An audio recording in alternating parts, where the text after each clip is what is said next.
Hello everyone, আসসালামু আলাইকুম। আশা করছি সবাই ভালো আছেন। আলহামদুলিল্লাহ, আল্লাহর রহমতে আমরাও ভালো আছি। হঠাৎ করে বৃষ্টির মাঝে ছেলে মেয়েকে নিয়ে গ্রামে চলে আসলাম।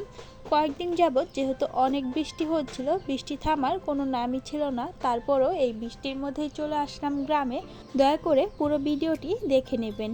সকালবেলা ছেলে মেয়ে ঘুমাচ্ছিল, আমি ঘুম থেকে উঠে নুডলস রান্না করে নিলাম। যেহেতু আমার মেয়েটার পরীক্ষা শেষ, কয়েকদিনের জন্য স্কুলটা বন্ধ দিয়েছে, তাই ঘুম থেকে অনেকটা দেরি করে উঠেছি। ওঠার পর নুডলস রান্না করে নিলাম। বাইরে বৃষ্টি হওয়ার কারণে বাইরে থেকে নাস্তা কিনে আনতে পারিনি। নুডলস খাওয়া শেষ করে দুপুরের জন্য রান্না বসিয়ে দেব। ফ্রিজ থেকে ডিম নিয়ে ডিম সেদ্ধ করতে বসিয়ে দিয়েছি। আর অন্য পাশের চুলায় আমি ডাল বসিয়ে দিয়েছি। আজকে আমি ডাল আর ডিম রান্না করব। ডিমটা সিদ্ধ হয়ে যাওয়ার পর এখন আমি ডিমটাকে ভুনা করে নেব। রান্না বাড়া শেষ করে আমার হাজবেন্ডের খাবারটা দিয়ে যখন আমি ঘরে আসলাম, এসে দেখলাম বাইরে অনেক বৃষ্টি হচ্ছিল আর জানালার পাশে পাখিগুলো এইভাবে বসেছিল। আমার তো দেখে অনেক ভালো লাগছিল। আর আমার ছেলেটা এইভাবে এরকম পাখি বসা দেখলে সে অনেক খুশি হয়। আজকে যেহেতু সে ঘুমাচ্ছিল, দেখতে পারিনি, তা আমি একটু ভিডিও করে রাখলাম তাকে দেখানোর জন্য। পাখিগুলো বৃষ্টি হওয়ার কারণে বাইরে যেতে পারছিল না, অনেকটা সময় সেখানেই বসেছিল। এই যে ছেলেটা ঘুম থেকে ওঠার পর তাকে আমি গোসল করিয়ে দিয়েছিলাম। এখন আমি তার খাবারটা তাকে খাইয়ে দেব। আমি যখন তার গরম খাবারটা চামিচ দিয়ে নেড়ে ঠান্ডা করি, সে সবসময়ই আমার হাত থেকে চামিচ নিয়ে এইভাবে ঠান্ডা করার চেষ্টা করে। তার খাবারটা আমি তাকে খাইয়ে দিয়েছিলাম। সে এখন বসে টিভি দেখছিল আর দুষ্টামি করছিল। আমি আমার খাবারটা খেয়ে নিয়েছিলাম। এই যে সে জানালা দিয়ে তাকিয়ে বাইরের বৃষ্টি দেখার চেষ্টা করছিল। আজকে সারাদিন তো অনেক বৃষ্টি নেমেছে, একটুও বৃষ্টিটা থামেনি। সে শুয়ে শুয়ে টিভি দেখছিল আর আমি কিছুটা সময় রেস্ট করে নিচ্ছিলাম।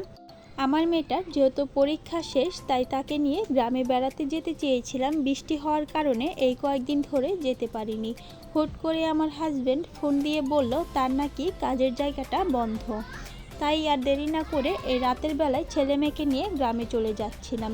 বিকেলবেলাটা আর কোনো ভিডিও করা হয়নি। বিকেলবেলা থালা বাসন ধুয়ে ঘরটাকে গুছিয়ে নিয়েছি। ছেলে মেয়ের জামা কাপড় গোছাচ্ছিলাম, তাই আর তাড়াহুড়োর মধ্যে আর কোনো ভিডিও করা হয়নি। যে কোনো জায়গায় গেলে সবসময় আমার হাজবেন্ডের বাইক দিয়ে যাই। বাইরে যেহেতু বৃষ্টি হচ্ছিল, বৃষ্টিতে তো আর বাইকে যাওয়া সম্ভব না, তাই রিক্সা করে স্ট্যান্ডে চলে গেলাম। সেখান থেকে সিএনজিতে করে বাসায় চলে এসেছি। বাসায় আসার পর আমার ছেলে মেয়েটা অনেক খুশি হয়ে গেছে এতগুলা মানুষ দেখে। এই যে আমার কাকাতো ভাই বোন তাদের খরগোশগুলো এনে দেখাচ্ছিল। খরগোশের মাশাআল্লাহ অনেকগুলো বাচ্চা হয়েছে। আমার মেয়েটাও এসে আমাকে দেখাচ্ছিল। আমার মা বলল সেগুলোকে রেখে আসতে, তারপর আমি তাদের জামা কাপড় চেঞ্জ করে দিব। আমার ভাই আমার ছেলেকে গাড়ি নামিয়ে দিয়েছে। আমার ছেলেটা বসে গাড়ি দিয়ে খেলা করছিল। আর আমার মেয়েটা তো এখানে এসে আমাদের ঘরে না ঢুকে আমার চাচাতো ভাই বোনদের সাথে তাদের ঘরে খেলতে খেলতে চলে গেছে। তাকে ডেকে এনে তার জামাটা আমি চেঞ্জ করে দিব। আমার ছেলেটা গাড়ি দিয়ে খেলা শেষ করে এখানে ছাতি দিয়ে খেলা করছিল। আর এমনিতেও ছাতি সে অনেক পছন্দ করে। এই যে আমার মেয়েটা ঘরে আসলো, এসেই চকলেট খাওয়া শুরু করে দিল। আজকের ভিডিওটা ছিল এই পর্যন্তই। আশা করছি ভিডিওটা আপনাদের কাছে ভালো লেগেছে। ভিডিওটি ভালো লেগে থাকলে একটি লাইক দিয়ে দেবেন। আর আমার চ্যানেলে নতুন হয়ে থাকলে দয়া করে আমার চ্যানেলটিকে সাবস্ক্রাইব করে দিবেন। সবাই ভালো থাকবেন, আমার পরিবারের জন্য দোয়া করবেন। আল্লাহ হাফেজ।